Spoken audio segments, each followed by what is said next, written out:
Good afternoon, everyone, and welcome to our August general membership meeting. I'd like to thank our candidates for taking part in this membership meeting today. So I'd like to call the meeting to order. It's a little bit after 12, and again, welcome. Scott's got the agenda up. Our chamber board elections are in, and the nominating committee will meet the 2nd of September and put together the slate of officers and board members for you. So as soon as that's out, I'll get it to you. One note on the golf tournament, given that a lot of things are closed still through the first of the year, we have decided to postpone this year's golf tournament. We've sent a letter to all our sponsors, thanking them for their participation and asking them if they can if we can hold their sponsorship, and we already have a date. I believe it's April 25th of 2021. So by then, we are extremely hopeful that we'll have this nonsense behind us and able to get back to some kind of normalcy. So with that, I'm going to ask Joe Queso, Economic Affairs, to give us his committee update. Joe? Sure, thanks, Kurt. Since the last general membership meeting, which was July the 22nd, we've met with five of our organizations locally to review their budgets for next year. On July the 28th, we met with Mosquito Control Board. On August the 4th, we went with Monroe County and spoke to their folks and their budget director. On August the 14th, we met with Keys Energy. On August the 18th, we met with FKAA, the Aqueduct Authority. And on the 25th of August, just this week, we concluded our reviews with the City of Key West.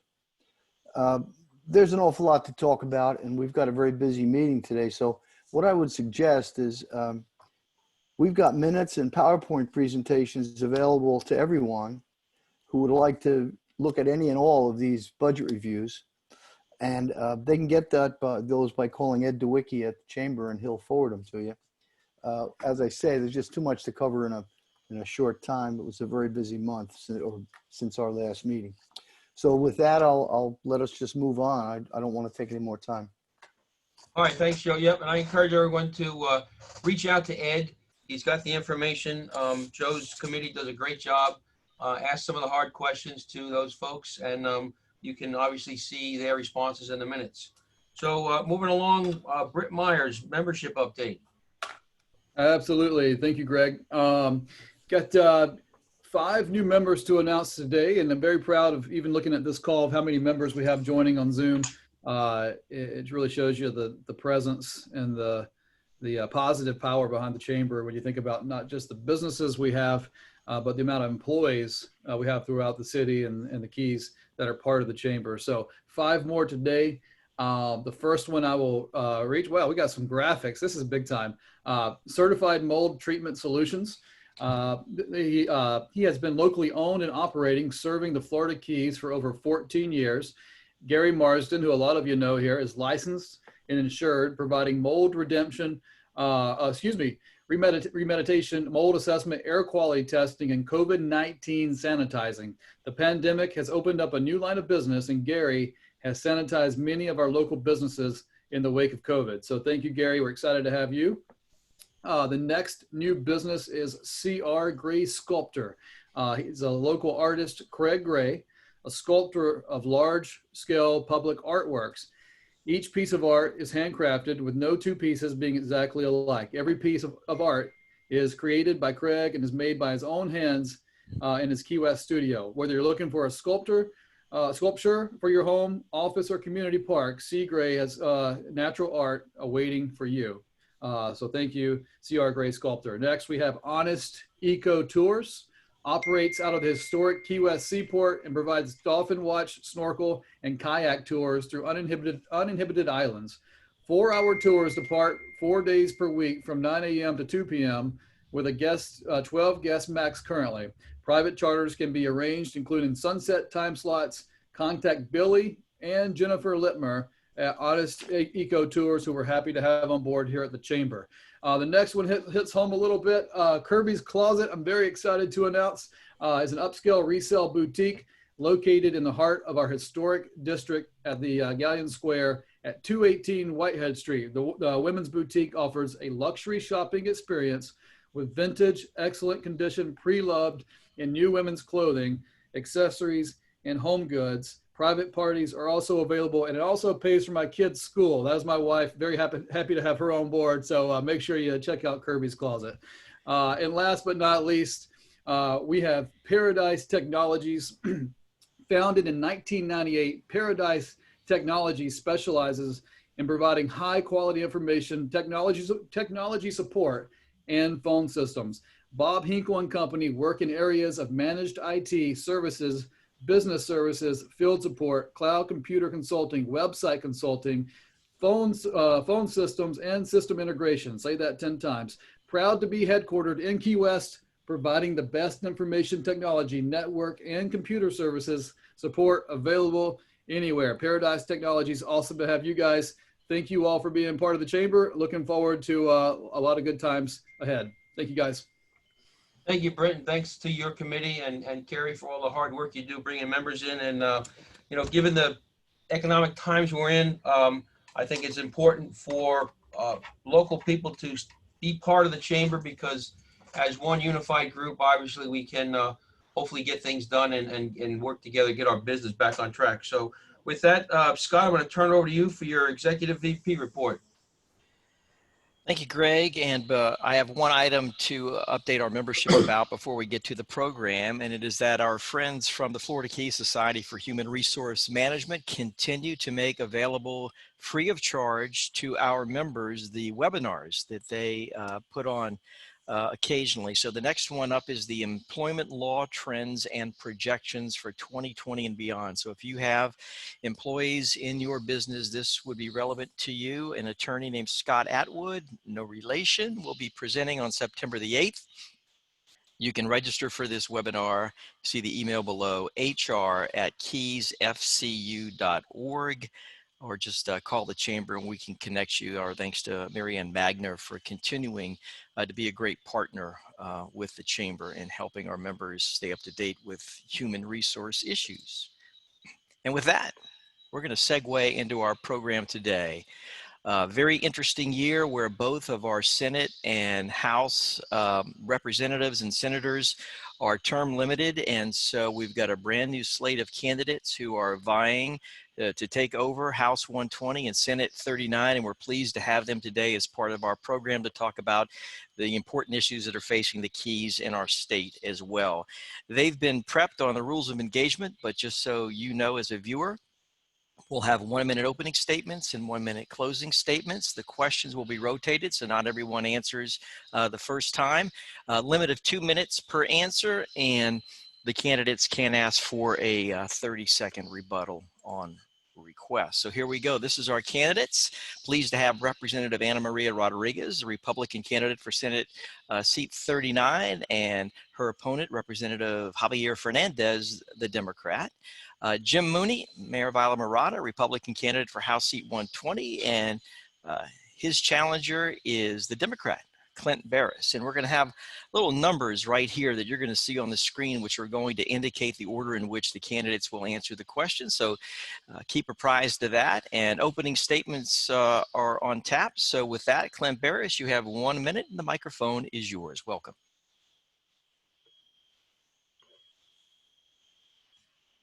Hey, Clint, you're muted, Clint. Oh, thank you. Thank you, Brett. So again, thank you for this opportunity. I'm Clint Barris, and my wife Sunshine and I moved to Key West in 1998 from Tampa because we love the Keys. Sunshine is a 28-year public school educator and the principal of the Maysands Montessori School. Together, we have 2 beautiful adolescent daughters, Skylar and Zoe. For the last 21 years, I've been with and currently run Two Oceans Digital, a full-service digital marketing agency based right here in Key West. When I was a kid, growing up on a farm in Central Florida, we were poor and we didn't have much. There were times when we relied on food stamps to keep us from going hungry. And I told myself then that if I was ever in a position to help other people, that I would. And now is one of those times. While the COVID-19 pandemic has brought a host of new challenges, it has also brought old problems into focus and exposed significant inequalities in our system. For the last 22 years, the entirety of our state government has been controlled by one political party, the Republicans. Their decades-long grip on our government has led to complacency and a power structure that clearly benefits big businesses, special interests, climate deniers, and high-profile lobbyists over working Floridians. And the results for our people, our communities, and our environment have been devastating. I am running because I believe we can do better. Thank you, Clint. Jim, you're up. Thank you. First, let me say prayers out to the Gulf Coast of the United States, Louisiana and Texas in general.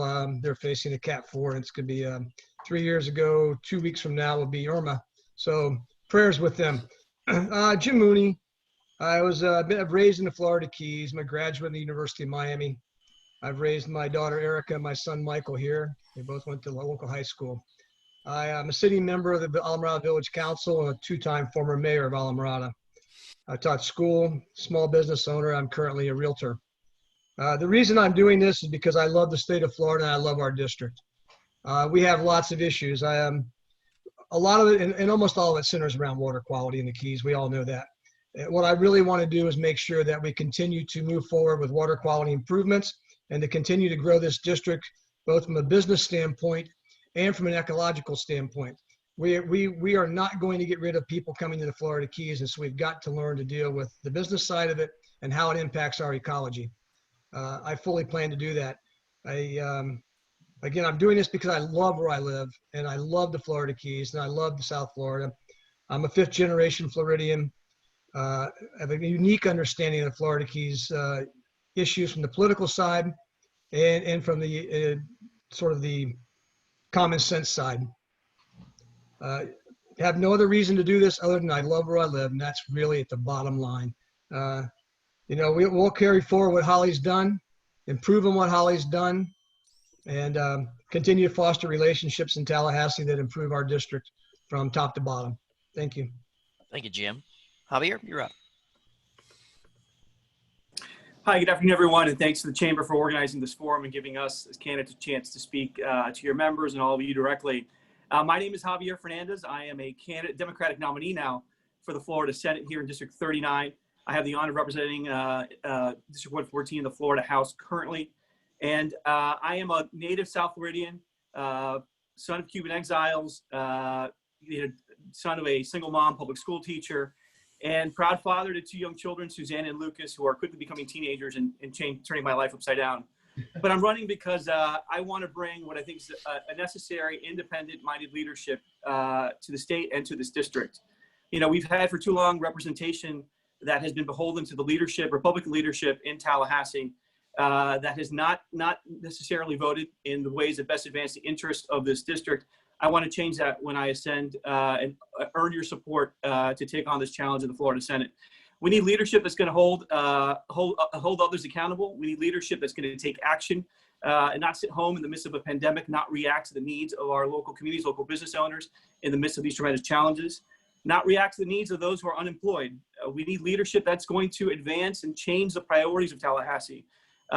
Recognize the mistake in disinvesting in our public health system, what it does in the midst of not being able to respond and get a virus under control, and the economic consequences of that disinvestment.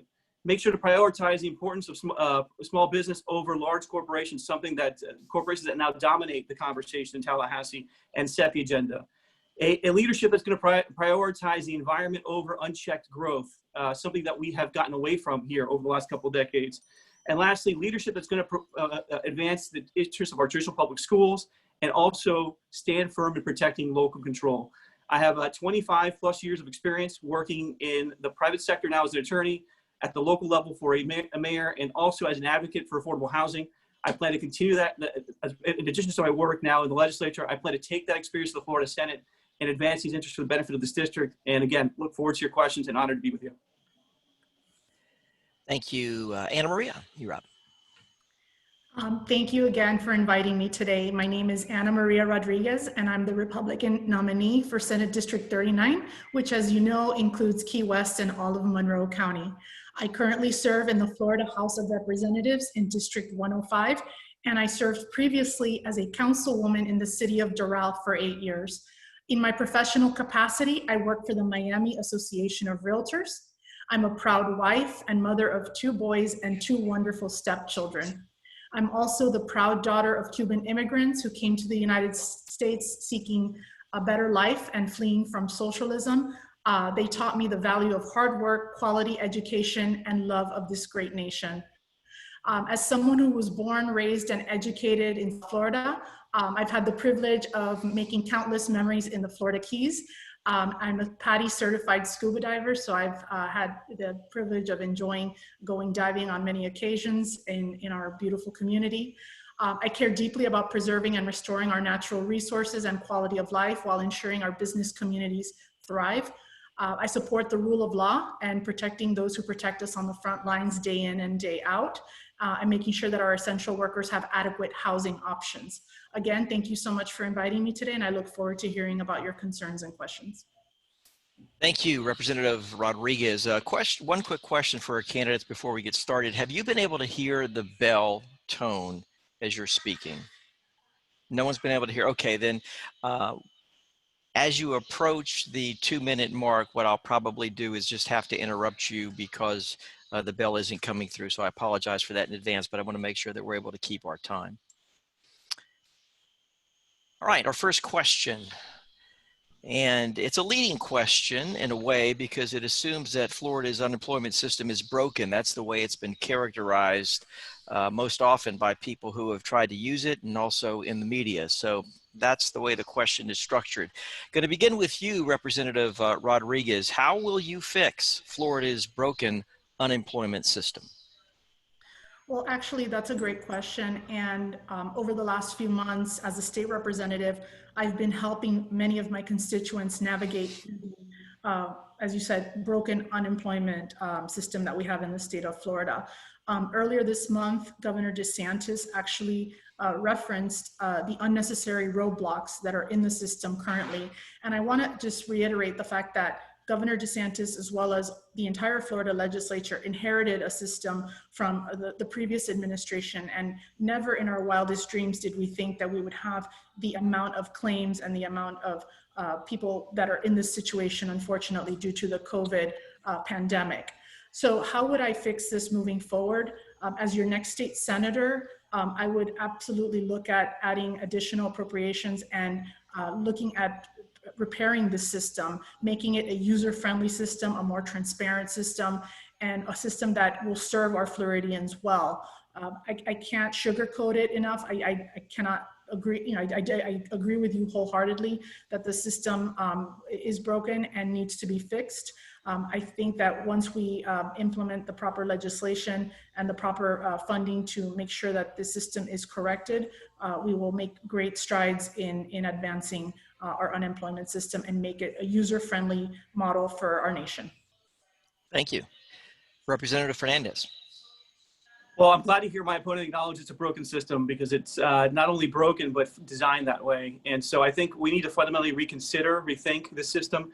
It's an unemployment system that's designed for an economy that no longer exists. We need to modernize it to make sure that we provide coverage to folks who are now working increasingly in a gig economy, so they can get coverage when they find themselves in difficult circumstances. And one thing no one's talking about, which I think is absolutely very important, as we continue to deal with a period of prolonged uncertainty where we may not have a vaccine for a while to deal with COVID, is making sure that our unemployment system evolves so that it provides some modicum of paid leave, so people can step out of the economy if they're exposed. We can't expect our employers to pay for those costs directly by keeping employees on payrolls. The state needs to step up and provide some relief in that regard. And I think our unemployment system should have that requisite level of flexibility. We've got many challenges in terms of changing the interface, how people access it. We've seen that there still are significant digital divide issues. We've been handling thousands of claims in my office and helping people get access to benefits. Benefits themselves are inadequate for today's needs and the cost of living in South Florida and the Keys in particular. And so I think that all needs to be part of the discussion going forward into a future session. And frankly, I've been calling for a special session because the challenges exist now and the need to act exists now. And I've been disappointed that my opponent has not joined us in a call to tackle these challenges immediately, as opposed to punting them until after the November election.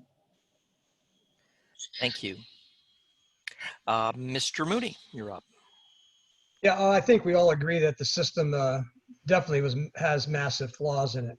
I guess I look at it a little bit different from the glass is half full side. The system was never designed to handle the amount of input that was given to it at that moment. We live in a very unique area. We have very little unemployment here. So what people, which is a good thing, but the people that I know that have never filed for unemployment really got lost in the system itself. That there's one thing to not have enough help on hand when the sky is falling, but it's another thing to have onerous amounts of pages that are just people don't understand it. I've never collected unemployment. It was foreign. It was like trying to learn a foreign language on the run. And so my feedback from friends and family and just people in general was that, yeah, it took a long time to get through the system, but really what was more frustrating than anything was how to get through the system. It just seems like the number of steps it takes to get to the finish line is just really unfair to the applicant. Because when you file for unemployment, things have gone south on you already. And so you're already sort of in that sort of bad state of mind mode where things are, the sky is falling on you only at that moment in time. And that's how you feel. So yeah, obviously the system itself, as we learn later down the line, is flawed. Laying blame on who and why and that $70 million and all that, God almighty, I don't think there's anybody in this panel that wouldn't change that in a split second given the opportunity. But I will go back to the fact that I think that no system was ever designed for the amount of input it received on such a very short time. And I think that was a lot of it, but the reality of it is somehow you've got to make it easier in the event that we have round 2 or something else pops up, or it's a Cat 5 and wipes out South Florida in general. So we can fix it, but it's going to take an effort on all sides and all the way from top to bottom, left and right. Thank you. Mr. Barris. Thank you.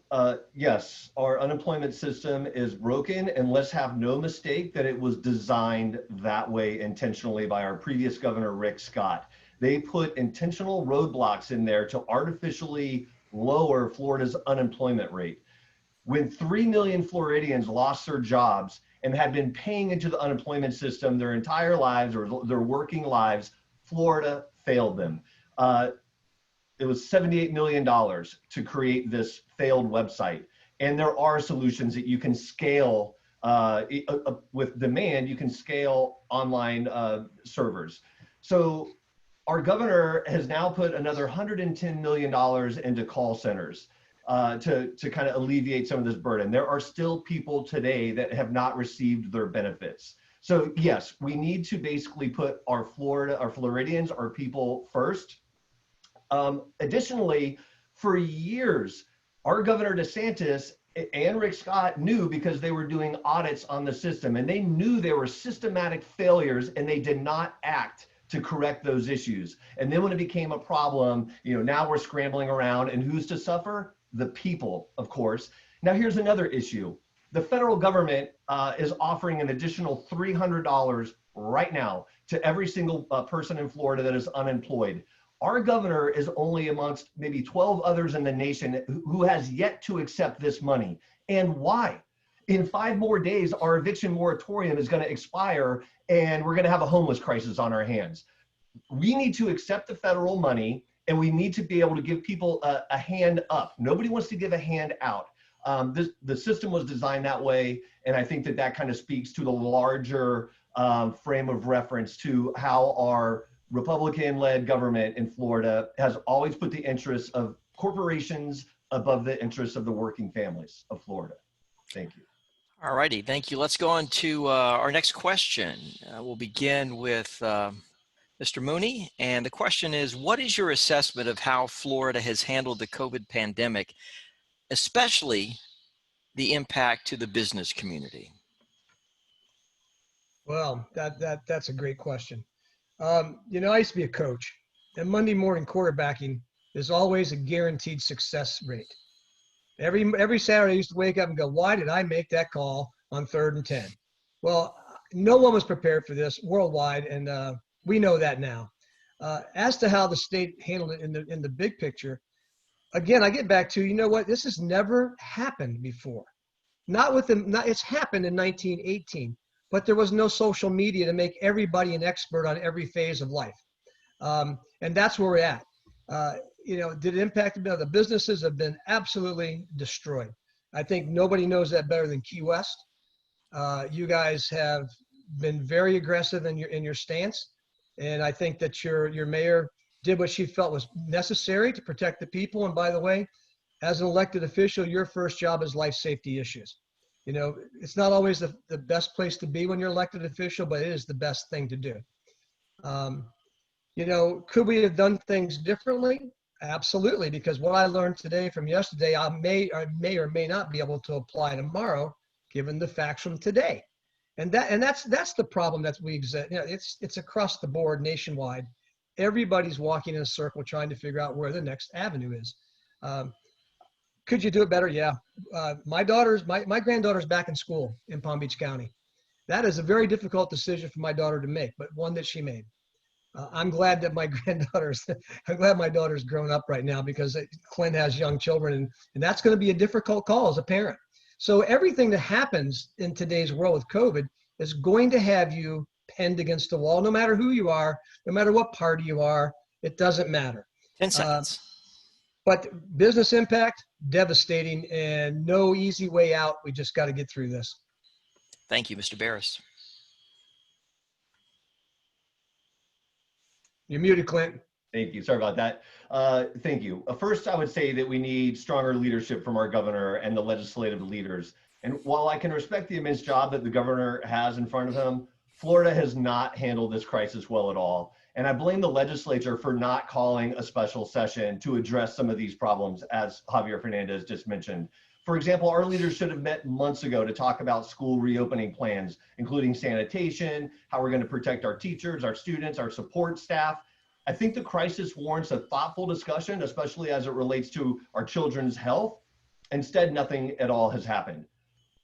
The answers are not a mystery. We can look at other countries and the way that they have successfully dealt with this issue, which is social distancing, wearing a mask.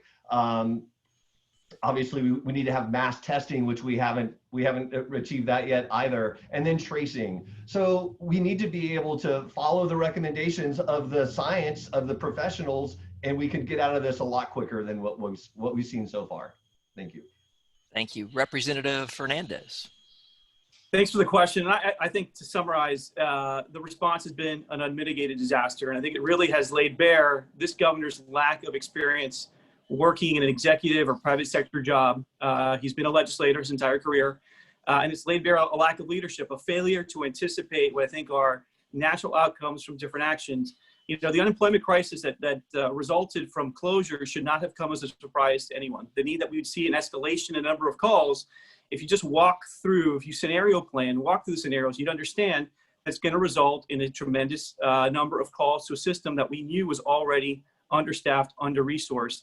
It took the governor more than 14 days to acknowledge that he had a problem with unemployment. He never spoke about that crisis directly until repeated calls to media 14 days into the pandemic before he acknowledged that there was a problem with the system that needed to be addressed. Leadership starts with acknowledging problems so that you can take actions in response. I think that is the biggest failure, along with declaring victory in the middle of the pandemic before we were out of the woods and saw this resurgence yet again.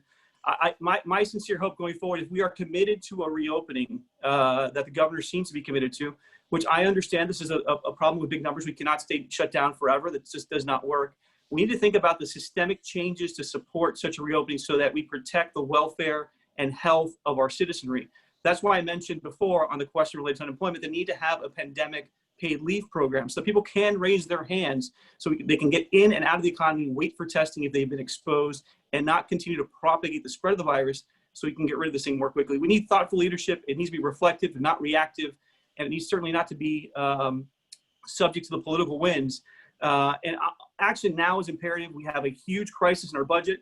Our unemployment system, the trust fund, has less than $900 million left of resources already, and we're only 3 months into this crisis. And we're going to have a prolonged unemployment crisis ahead of us for many months to come. So action is imperative. Hopefully we'll get to taking it here very shortly. Thank you. Representative Rodriguez. Thank you. I think that preceding legislative sessions that we've had over the last few years have prepared us well financially to face this crisis.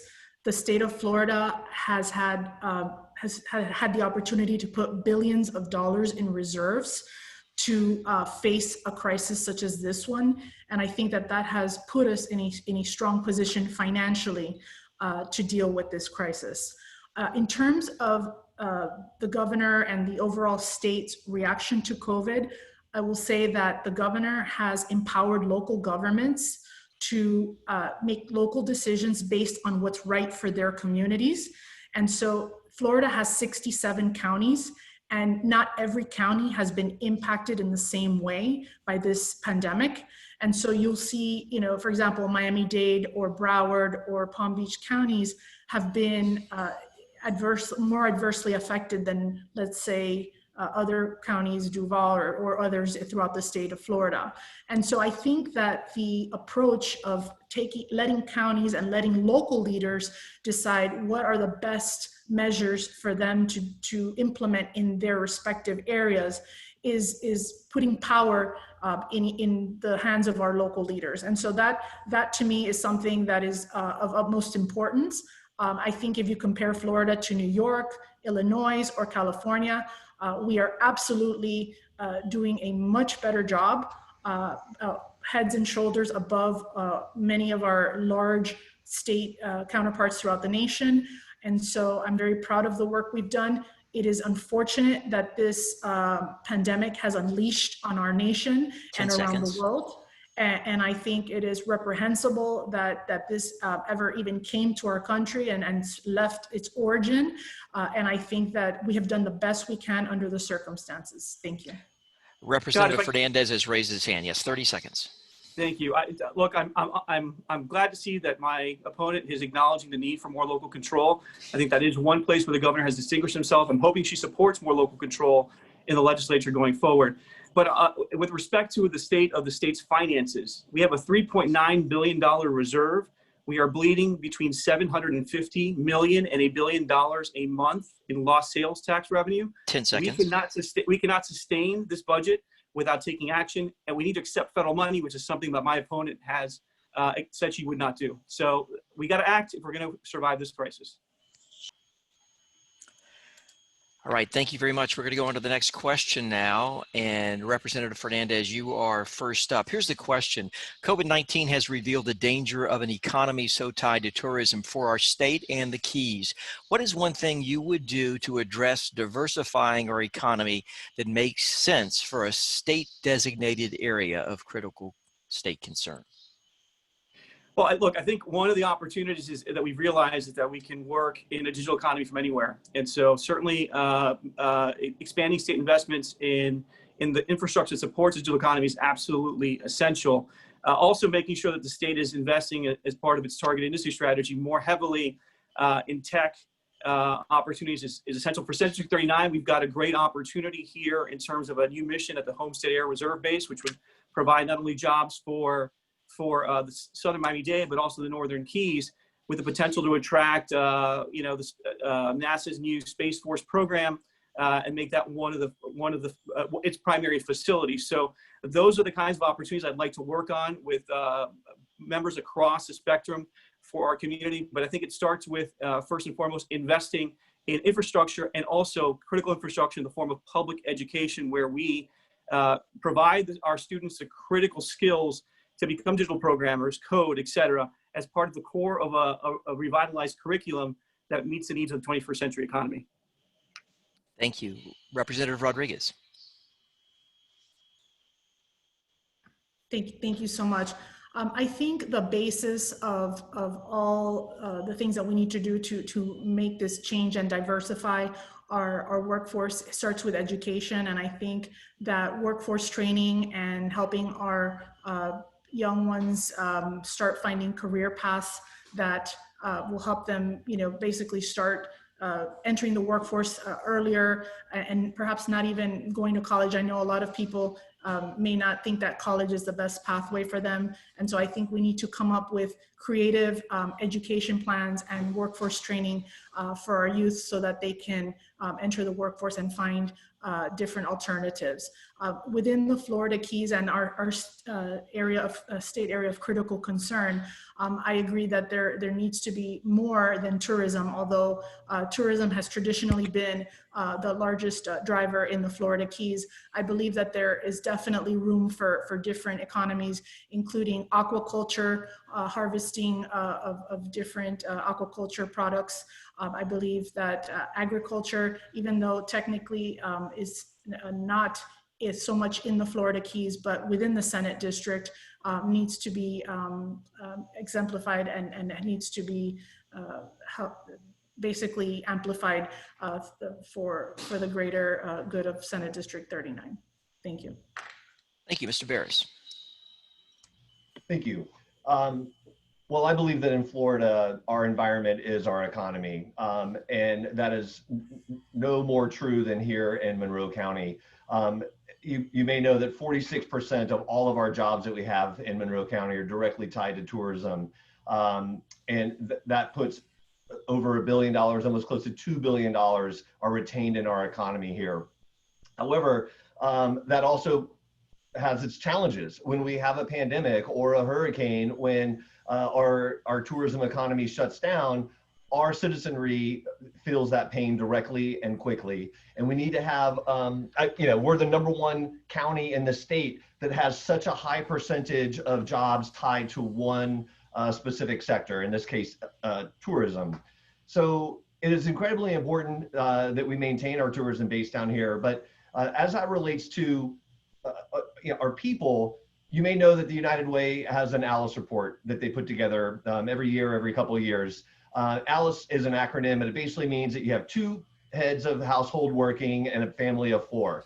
And they're barely able to make ends meet at the end of the day, living hand to mouth. In Monroe County, 42% of all households are at the ALICE level or at the poverty level. And in the Miami-Dade portion, it's 59%. Here in Monroe County, over 70%, around 70% of our school children are on free and reduced lunch. So here we are in this area of great wealth, and just under the surface, there is so much suffering around us. We can do better as a state. We do need, as Javier Fernandez said, we certainly need to diversify our economy, looking at new green jobs for our future, which we can talk about climate change. 10 seconds. 10 seconds. Thank you. But yes, we are limited by our area of critical state concern and what our options are. We can't just do urban sprawl like you can in other areas. Thank you. Finally, Mr. Mooney. All great answers, by the way, there. Yeah, listen, this state is basically built on tourism. It's built on our environment 100%. I was just in the Everglades last weekend, watching the water flow south for the first time in a very long time. Thank you, South Florida Water Management District. So, the keys, let's start with area of critical concern. We are so pigeonholed into tourism right now that it's going to take a real change of mental attitude to create business that is not 100% tied to tourism. And I look no further than climate change. We have the potential to do some really special things in the Keys, because we are sort of the target, even though we're not as bad as some areas. But the rules and regulations surrounding, say, because I love offshore living islands. I love creating things. Listen, man got us here. Man's got to get us out of here. And so it wouldn't be tourism. We can create jobs in Monroe County and in the area of critical concern. It's going to take a little bit of work with the DEP and the Army Corps and all the ABC alphabet agencies out there to allow some out-of-the-box thinking. Because tourism is just, bottom line is, it is what it is. And Clint's 100% right. That sort of hidden area of Monroe County, I was a school teacher. I saw it firsthand. We all sit here and go, what a great day, but not everybody's having a great day. And we need to do better at that, for sure. And if it's all geared towards tourism, it's not going to get better. We've got to create other opportunities for people to do things outside of the tourism box. As for the state, the same thing applies. Now, the state's a little bit different. We have some of the best ports in the United States of America. We have an opportunity here to expand our port system, but we're going to have to focus on infrastructure in the state of Florida. State of Florida needs new infrastructure because we've got to be prepared for my grandchildren, Clint's children, Anna Maria's children. I don't know if Javi has children, but we need to be prepared for the future, not the past. Thank you very much. We're going to go on to the next question now. We'll begin with Mr. Barris. Here's the question. Monroe County is considering the establishment of a toll at the north end of US 1 in the Keys. What is your position on that possibility? Thank you for that. We have a lot of challenges here. Obviously, water quality is amongst them. In 2018, we had 5.1 million visitors come down to Monroe County and visit down here. And if we just had $1 or $2 toll for these people coming in, that could do wonders for our budget and for the people of our district. I don't think that adding a couple dollars to a trip to the Florida Keys is going to dissuade anybody from coming down here. We need to look at alternative revenue sources, specifically because we are so tied to one industry specifically, and I fully support that. Thank you, Mr. Mooney. Yeah, having grown up here, I think the discussing tolls has been something I've been hearing since I was 10 years old. And I'm all for tolls. I think that the biggest challenge for the toll is going to be to change how FDOT allocates money. And that's going to be the challenge, because they're going to want to put it in asphalt. And I think we all can agree that that's not the best place to put it. We do support 5 million tourists. We all know that we love our tourists. We love our day trippers. That's not the issue. It's what we pay for on the backside that we have to think about.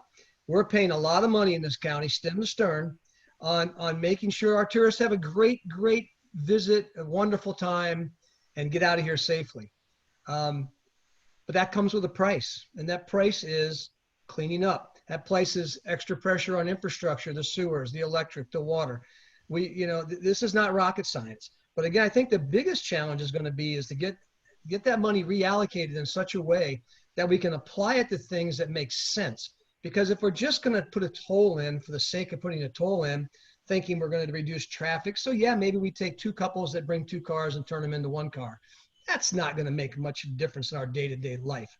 But it could help us allocate things. Stormwater runoff is a big issue on FDOT property. If FDOT said, okay, that $1 out of every 5 goes towards stormwater runoff, stem to stern, FDOT owns a lot of land in Monroe County, and they can be considered the great guy or the bad guy based on the fact of what they do. It's nice that all new projects have stormwater runoff built into them, but it hasn't always been that way, and it may not always be that way. So it's sort of our job to make sure that we do focus on things where that money is allocated in such a way that it benefits the citizens of Monroe County and benefits our tourists as a whole, because it should be symbiotic. And then as far as the paying, citizens paying, I'm sorry, but you live in Dade County, and Javi and Anna Marie do. Every time they take a ride on, they pay all day long, every day. We're going to have to pay to come in and out of the county. And I don't think that's going to be a big issue. I don't think that many people in the county traverse up and down it. So yeah, I'm in favor of the toll, but it's going to be a challenge to get the money allocated properly. Thank you. Representative Rodriguez. Thank you so much. I'm in support of researching the feasibility and the idea of a toll. I generally don't support tax increases or tolls, but I think it's definitely something that we need to research. And as Jim said, I have concerns about assuming that this were something that we would implement. Where would the funds go, and would it preclude us from getting federal funding or other funds from other resources? Because sometimes that does happen, and I just would like to make sure that it doesn't close off any of our other revenue sources that we're currently receiving from other streams. And so that's something I would take a look at. Additionally, if we were to have a toll in Monroe County in the northern end, I know that there is heavy traffic on weekends, on holidays, and other, special occasions. And so, would this create additional traffic for people, not only the residents, but for the tourists? So I do have several concerns regarding a potential toll, but I am definitely open to researching the possibility of a toll. Thank you. Representative Fernandez. Thanks for the question. I personally would not be in support of a toll, but ultimately, if that's the will of the leadership of Monroe County, I would certainly put my office to service in advancing that goal. I think what this question raises in part is an issue of tax fairness. Monroe County contributes a disproportionate amount of revenue to the state in the form of sales tax revenue. The way we reallocate state sales tax dollars is on a per capita basis. That is inherently unfair to a community the size and population of Monroe County, given what they generate. So I think where I'd like to spend my time is dealing with that tax fairness issue, not imposing an additional fee on the good, hardworking folks of Monroe County, by trying to go to Tallahassee and change the allocation formula so that we get a bigger share of the money that we are already contributing to address a lot of the local needs that Mr. Mooney and others have mentioned in the response to their comments. So that's where I would put my focus and energy. Ultimately, I will respect the will of folks in Monroe County if this is they think is the best course of action. Thank you. Going on to the next question now. And Representative Fernandez, will begin with you. The state budget obviously has been severely impacted by COVID-19. How will you address inevitable shortfalls?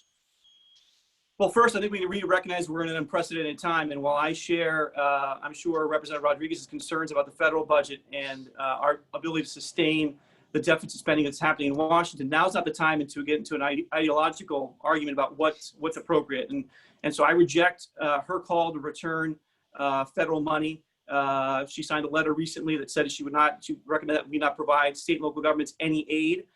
We need to start by recognizing that Florida is a recipient state, not a donor state. So every dollar we get from the federal government allows us to keep taxes lower here in Florida.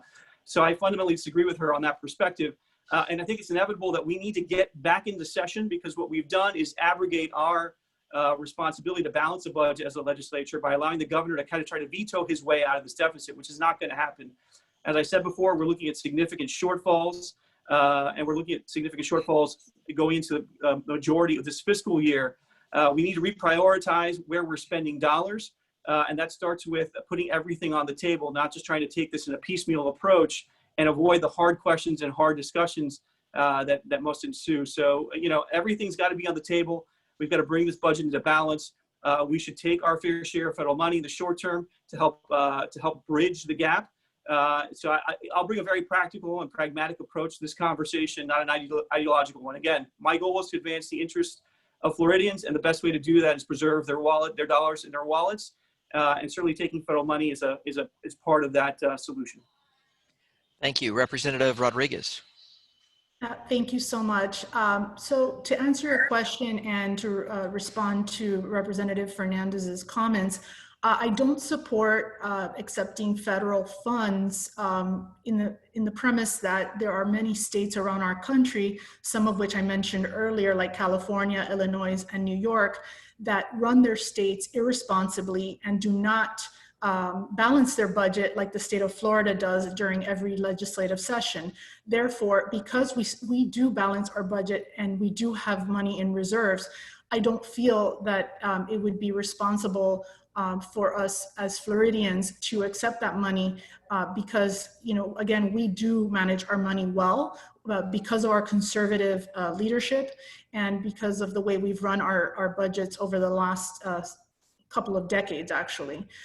So I believe how do we come up with the shortfalls? How do we come up with that money? As the state continues to rebound from the COVID cases and the number of cases has severely gone down, which is very refreshing and very reassuring, businesses need to reopen and things need to start going back to normal. People need to get back to work, and people want to get back to work in a safe manner, in a way that is responsible, that is socially distant, wearing masks, protecting themselves while protecting those around them. But I think that continuing to remain closed is irresponsible. It is going to continue killing our economy. And I think that again, the faster we reopen in a safe manner that is protecting ourselves as well as those around us will help our economy rebound and not only get back to where it was, but it will actually be even better than it was before. Thank you. Representative Fernandez has raised his hand asking for 30 seconds. Thank you. And I think what's irresponsible, frankly, is dying on the Hill because of the bad behavior of Illinois, New York, and the other states that she mentioned. Florida has needs. Those needs and the shortfalls that we're experiencing outstrip our reserve. I mean, that's just fact. $3.9 billion, we've blown through that capacity already. We need this federal money to bridge the shortfalls. There's no other way around it. accept dramatic cuts in services to the residents of Florida in education, in public health, you name it. And I don't think that's a scenario that most voters want us to explore. Thank you. Mr. Barris. Thank you. So of course, Florida is mandated to have a balanced budget every year. But before we even start thinking about tightening our belts, I think we need to look at every corporate tax refund, tax break, and tax loophole that is currently being exploited by our most powerful corporations.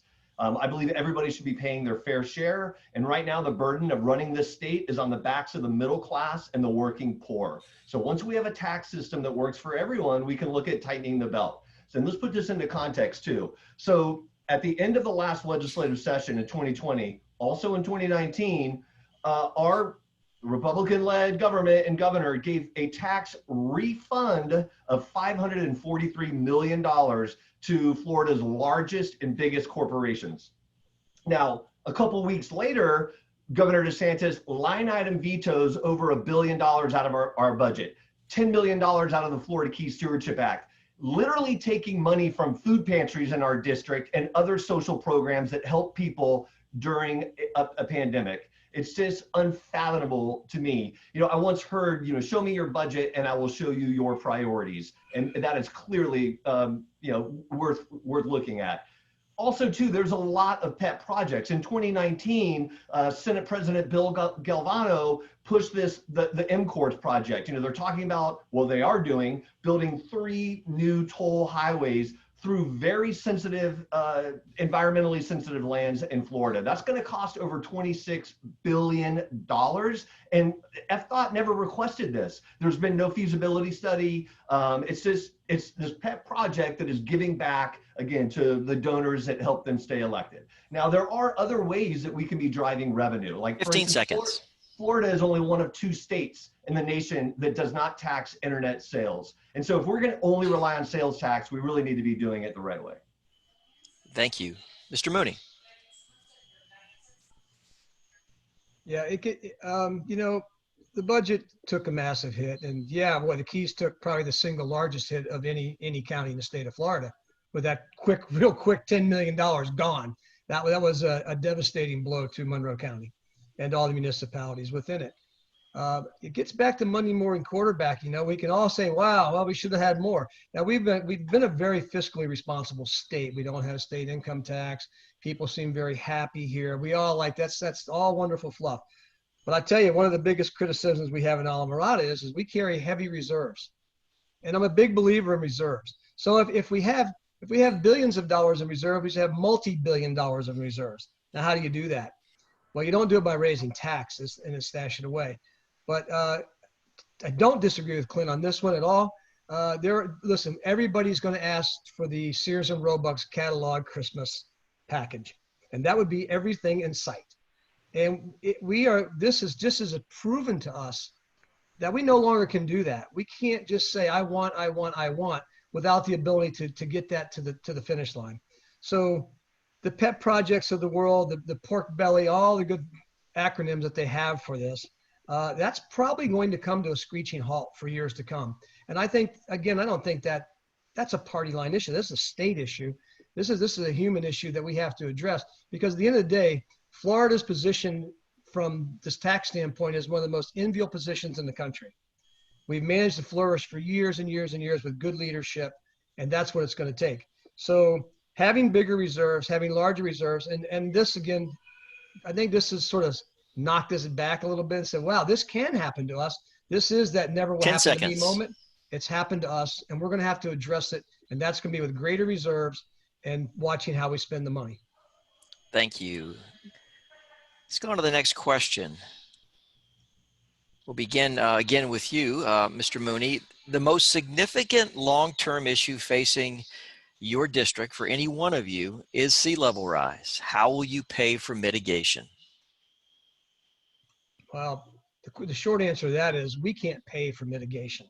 There's not enough money out there to pay for mitigation. It's probably going to boil down to a public-private partnership in a number of areas. What those areas are going to be, I think that remains to be seen. There was a nice article this week, Miami Herald, the 20-foot wall through Biscayne Bay to keep Miami Beach dry. And That's not feasible. That stuff is just not feasible. That's a very impractical solution to a very complicated issue. How we pay for it is to start now. Don't wait for it to bite us in the rear end. So do everything you possibly can now to address it. The village has already started that in Alamorada. Everything we build is higher up than the FEMA floodplain. That's how we're going to have to attack it. You're going to have to play hardball. We all saw the Army Corps study that came out in Monroe County, the 300 and some houses they'd love to see be removed from the county. Don't think that went over very well with anybody. But yet it is a reality to some degree, and it's happened in other places. We can't stick our head in the sand that this is not happening.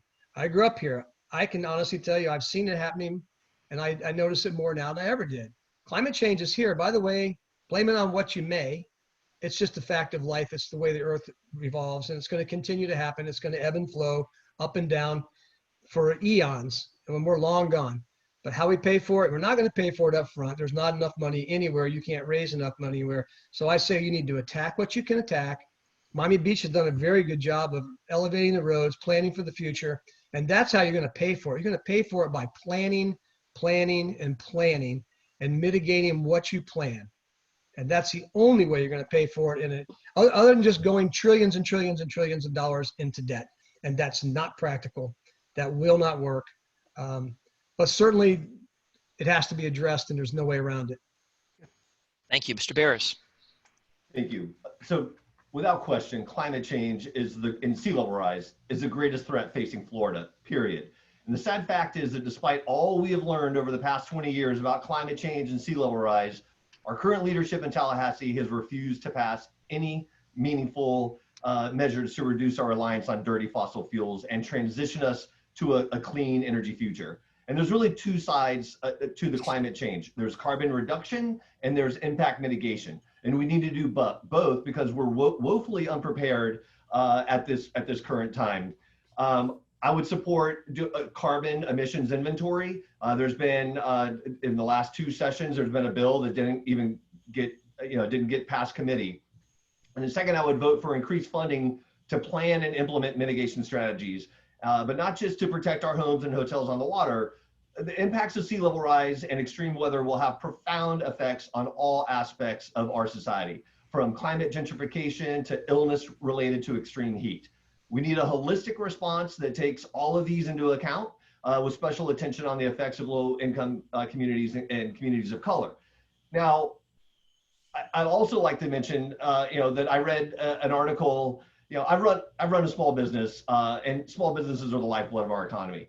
This pandemic has hurt them enough. And can you imagine the challenges of sea level rise and climate change will cause, and let alone the effects of the quality of life in our district? As this pandemic has shown, our people need leaders who take scientists seriously and use science when planning for the future. And that's why I was shocked when I read in the Keys Weekly last December that Councilman Mooney is a climate denier and doesn't believe that humans are the main cause of climate change and sea level rise. 15 seconds. It's not only debunked and antiquated, but it's dangerous and should be disqualifying for any elected office in 2020, especially here in House District 120. May I address that? You may, 30 seconds. Yeah, I'm not a climate denier. I just got finished saying I've witnessed it myself. I grew up here. I've watched flats that used to come out of the water every single low tide, didn't need winds, didn't need moons, that don't come out of the tide. I don't deny climate change at all. I'm not sure where you got that, Clinton. I'm not sure where you read that, but wherever you read it at it's grossly improper. And not from you, but whoever wrote that has never questioned me, because clearly I just got finished saying climate change is a major issue. We actually discussed that back at Dennis Ward's party there. So yeah, I don't know where you read that, but that's wrong. Thank you. Representative Rodriguez. Thank you so much. So yes, there's no denying that we have sea level rise issues, not just in Key West, but around the entire world. I think that when we look at other local governments that have tackled this problem head on, like as Jim said, City of Miami Beach is a great example that I have up here in the northern part of the Senate District. You see, the installation of pump stations, you see the elevation of roads, you see measures, concrete, tangible measures that municipalities can take to address these problems. And I believe that the funding for these should come from a three-pronged approach. It should be a federal, state, as well as a local approach. Now, in addition to what the governments can do to tackle this problem, I think there's also an element of personal responsibility that people need to take ownership of some of these issues. For example, owners of businesses or residents could install impact windows, could install different type of roofing. When they build their homes, they could build them so that they're elevated. There are different measures that as a homeowner, as a business owner, you need to do your part as well. But I think that government absolutely should step in and cover it, again, not just from the local perspective, but it should come from state as well as federal monies that help offset the costs for these improvements for the cities. Thank you. Representative Fernandez. Thank you. Look, I'll start by addressing my opponent's last comment. I think this is a problem that exceeds the capacity of any one individual to mitigate the risk. We need to mitigate this as a society, and that's why we need to take collective action through government to meet this challenge head on. I agree with a lot of what both Clint and Mr. Mooney have said in their prior comments. But I think one thing we need to recognize is we're already paying for the cost of climate change. We're paying in the form of escalating insurance rates and the devaluation of our homes. In many communities, many coastal communities across the state, Miami-Dade County, you've seen the value of coastal homes already begin to drop.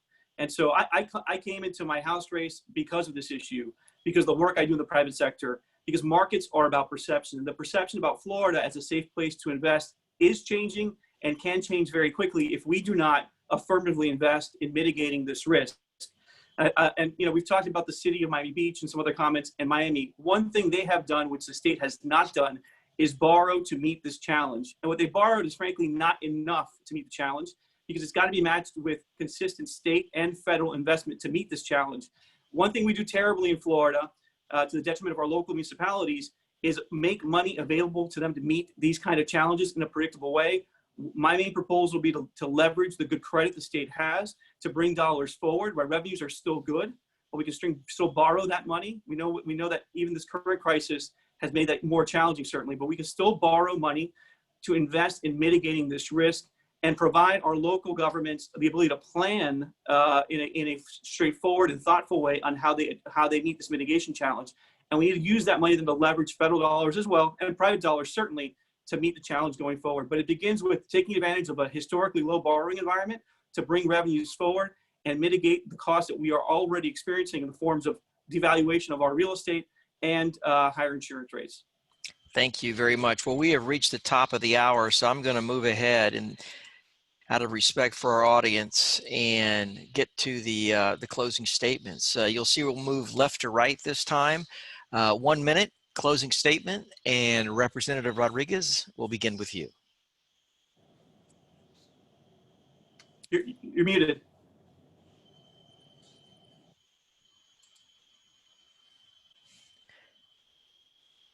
Representative Rodriguez, if Yes, you could, there you go. Okay. Thank you so much. Thank you again for inviting me to participate in this candidate forum. I've enjoyed listening to your concerns and your questions. I believe that our business community is the backbone of our economy, and you will have no greater voice in Tallahassee than me in the Florida Senate. I've had the distinct honor of receiving the endorsement of the Florida Chamber of Commerce, the Florida Retail Federation, and former Congresswoman Ileana Ros-Lehtinen, just to name a few. As a testament to my commitment to public safety, I'm pleased to announce the endorsement of Sheriff Rick Ramsey, as well as the South Florida Police Benevolent Association. I've worked hand in hand with Representative Holly Rashine and Senator Annie Terry Flores to help secure the resources that are necessary for Monroe County to flourish. You'll have, again, no greater champion than me in the Florida Senate.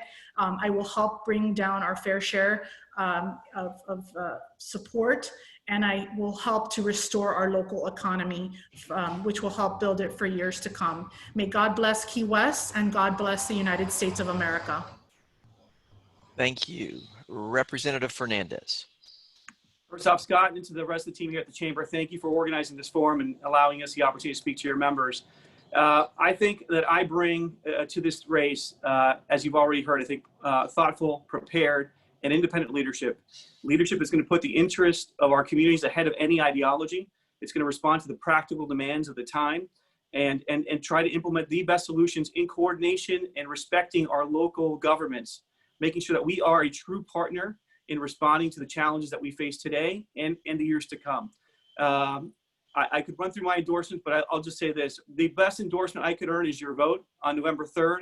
I hope that we can continue this conversation. If anyone would like to speak to me privately, I'll share my cell phone number quickly, which is 305-761-2274. It would be my honor to serve the Senate district in Florida. It's been my honor to serve in the House thus far, and I look forward to the continued conversation over the next few months and on to Election Day. Thank you very much. Thank you. Mr. Mooney. Yeah, first, Scott, thank you, and Key West Chamber, thank you for this opportunity. Endorsements, Holly and Atara, they speak for themselves, but I think, again, just like Javier just said, the biggest endorsement was clearing the primary. That says enough. I've spent 10 years of my life in the Alameda Village Council. I've been a lifelong resident of Monroe County. Again, living where I live, raised my children here, had businesses here. And what I've proven to the community at large is that I listen to all sides. I make decisions based on fact. I as much as sometimes it pains me to vote yes or a no based against my personal judgments, I've not done that. I really vote for what's best for the whole, and I've operated that way. And I pride myself in listening to the citizens, because if you don't listen to citizens, you'd never get a grasp of what they really are thinking and what they really need. Because we can all say we think this and we think that and we believe this, but at the end of the day, what we believe, that's just one vote. What really matters is the number of votes, and that's the majority of the people. I fully look forward to serving you as your state representative in House District 120. I'll serve you with honor, respect, and hard work. That's what I've done. That's what I'm proud of. And by the way, it's an honor to sit here with four really great people. I have to tell you, it's a breath of fresh air, and I really mean that. So hopefully I come out on top on this. But I will say best of luck to all. And certainly, like Javier, my phone number is very simple, 305-522-3382. If you dial one digit the other way, you're going to get one of my daughter and my son. So anyway, God bless you all. God bless America. And let's, again, pray for our friends in the Gulf Coast who are about to take a massive hit. Thank you, and have a great day.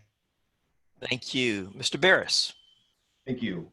Well, sadly, the pandemic is the latest and the most visible crisis our Republican leaders have failed to address. And climate change is still the greatest threat facing our district, but has been completely ignored for the past decade. The state has no master plan, no inventory of carbon emissions, no plan to reduce our resilience or reliance on fossil fuels. So they've done nothing. And when I'm elected, I'm going to make policy decisions that are grounded in science, and I will do everything in my power to put us on a track to be a global leader in renewable energy. We're the Sunshine State, and it's time that we act like it. I'm not a career politician. This is my first time, my first campaign. I am running to be a public servant, to give back to my community and to serve the needs of the people of our state. I'm fighting for my children's future, for all of our children's futures. I will never compromise my values or my integrity. I'm asking all the voters of District 120 to join our campaign at clintforflorida.com and help us build a better future for Florida and for us. I'm Clint Barris, and if you elect me for District 120, I will fight tirelessly to represent you with honor and integrity. Thank you so much for having me today. Senate 39 and House 120 have been blessed with our incumbent candidates, our incumbent representatives and senator, and you all have big shoes to fill, whoever wins November the 3rd. But I tell you what, we've got a great opportunity here because all four of you have been fantastic. We appreciate your commitment to the Florida Keys, Monroe County, and Key West. And we thank you for being with us today. And with that, I'll turn it over to our distinguished president to gavel us home. Thank you, Scott. Thank you to the candidates for your time. We had just under 90 participants out there listening. So if your question didn't get answered, all the candidates have their phone number out there. They have websites. So I encourage you to reach out to them, ask them any question that you have, and get an answer, get an educated answer, make an educated decision, and vote accordingly. So with that, we'll move for adjournment. Have a great, safe day, everyone. Thank you. Thank you. Have a great day, guys. Thank you.